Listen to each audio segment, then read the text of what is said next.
I'm so sorry to get between everyone and lunch, but I'm hoping you'll have a good time with me today. I'd like everyone in this room to take 5 seconds and think back to when you were in school. Knowing what you know now, what do you wish you'd learned?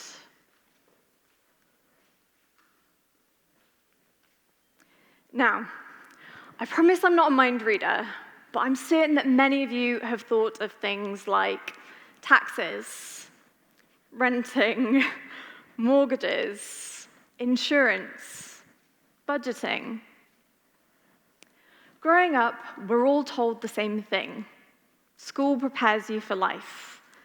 And in some ways that can be true, but it's especially true if, as an adult, you hope to become really good at things like labeling the parts of a plant cell or remembering the order of Henry VIII's wives. But the moment you try to rent a home for the first time, read a payslip for the first time, or fill out your first tax return, many of us realize something very important is missing. Many of us leave school knowing how to calculate Pythagoras, but not how to calculate a budget. In school, we learn how to analyze a poem, but not how to analyze a legally binding contract.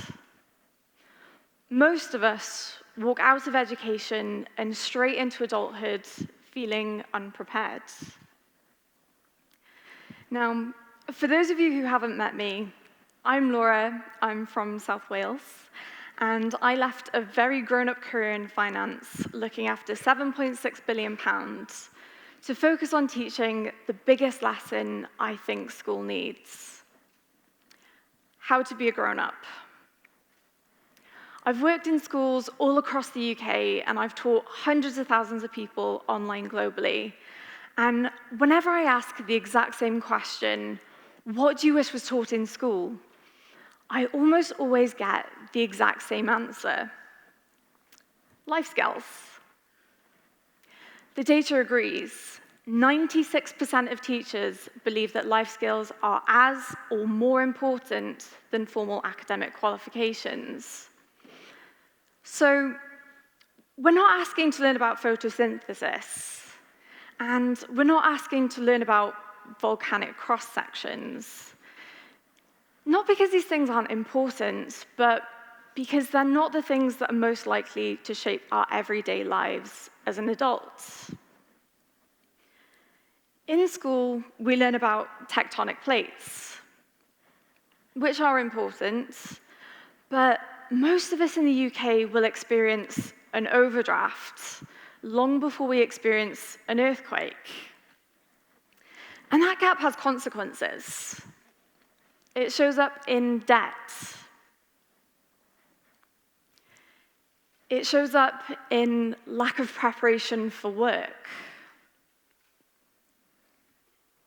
It shows up in burnout and anxiety. It shows up in people who are afraid to vote because they don't understand the system that they were born into. They say that school prepares you for life, right? Well, I don't want to brag too hard about my life preparation, but at GCSE, I got 9 A stars and 2 A's. Thank you. On paper, I was extremely well prepared for adult life. In reality, not so much. To prove a point, here's a list of a few things that have genuinely made me cry as an adult. Trying to book a Christmas meal for work. If you know the pain, you know. Getting bad feedback from my manager. Good feedback from my manager. Trying to write CVs for job applications. Bit of a niche one, water meters have genuinely made me cry. trying to fill out my first and second tax return, speaking to HMRC or tax collection about my tax return. That was an embarrassing phone call, I have to say. Trying to make an insurance claim, and speaking to a mortgage advisor. And I'm ashamed to say, that's just the start of it. So, why does this gap exist? When people talk about life skills not being taught in school, the blame tends to land in one of three places: parents, teachers, or the education system itself. Let's start with parents. Life skills happen at home, so it makes sense for parents to teach them, right? Unfortunately not. Many families are under a lot of pressure. Some young people live in care. Some young people have single-parent families. And some young people are carers for other people themselves. Many families are juggling things like long work hours, illness, and instability. We're often asking parents to teach life skills at the exact same time that adult life is testing them too. And it creates a cycle.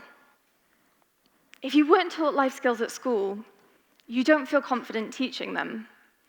If you don't know life skills, how do you teach them? So what about teachers? Teachers don't design the curriculum.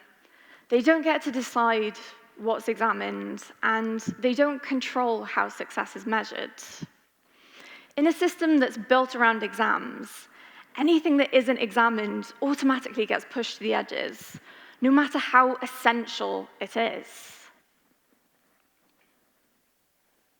Which brings me to the real issue that I see: the system. Did you know financial education was added to the national curriculum over 10 years ago?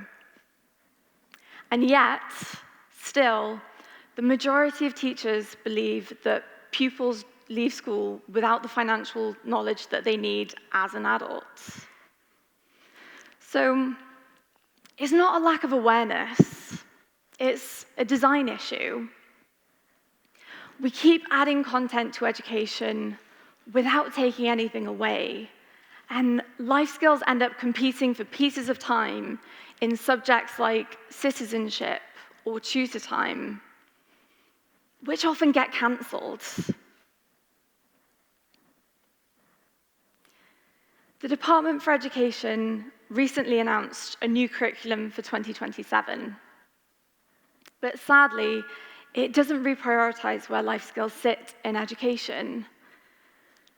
So we're not expecting a lot to change.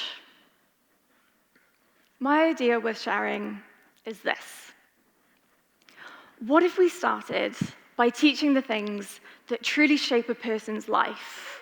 Money, housing, healthcare, politics, social systems, careers. The things that really matter when life goes wrong. Personal, social, health, and economic education is such a small part of education, yet an overwhelmingly large part of our opportunity to succeed as adults.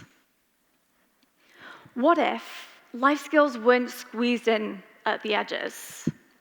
What if we built an education system around life skills instead?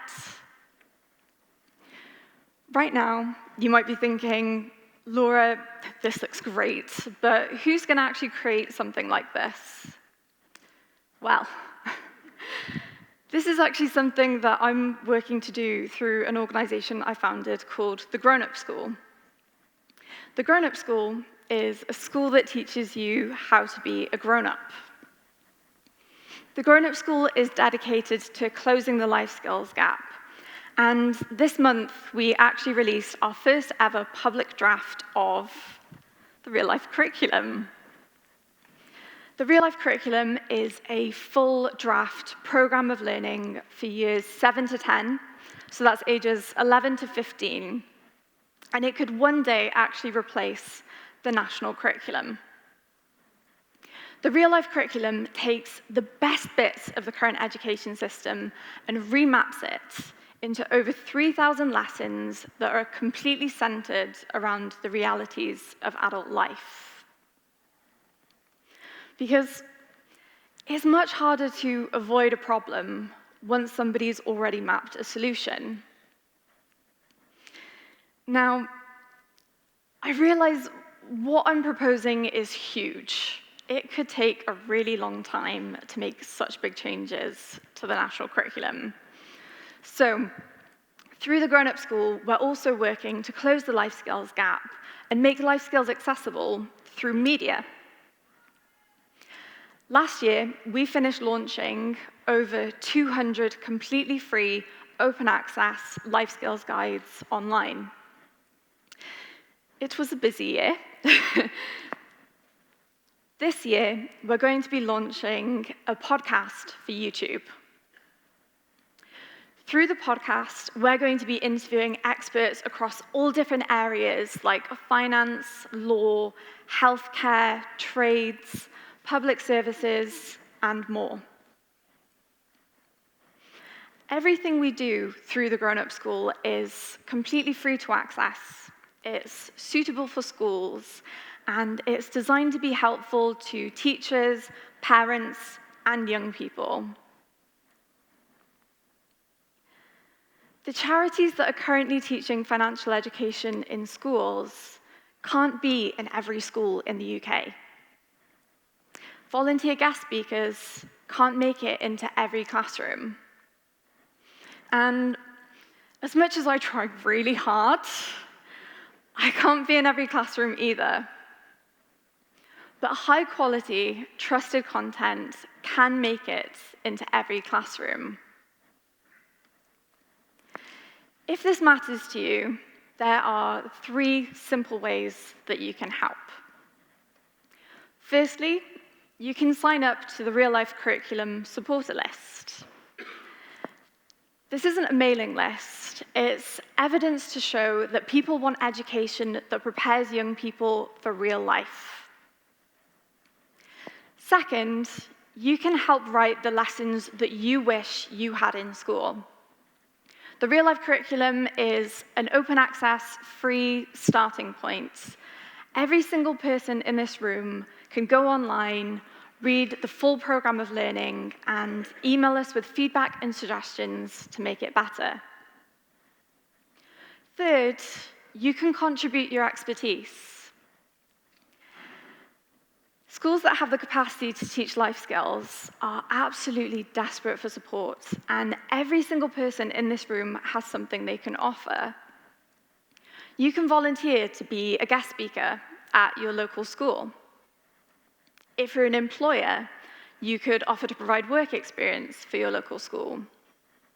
Or, if you really wanted to, you could spend a day in Wales with me filming as an expert guest on the podcast. The students that are in school right now are soon going to be paying our state pensions, running our businesses, and they're going to be shaping our society. So the time to shape their education is right now. The theme for today's TEDx is Limitless. So here's the honest question that I want to leave you with. How can you feel limitless if you're crying down the phone to a tax collector because no one ever taught you what a tax code is? How can you shape the future if you feel like you're barely scraping by in the present? When you teach someone real-world life skills, you remove massive barriers for that person. You give them clarity, confidence, agency. They stop being scared and they become capable, hopeful. Because the moment you finally understand how your world works, you stop surviving the world and you start shaping it. And that's what I believe truly unlocks limitless potential. Thank you.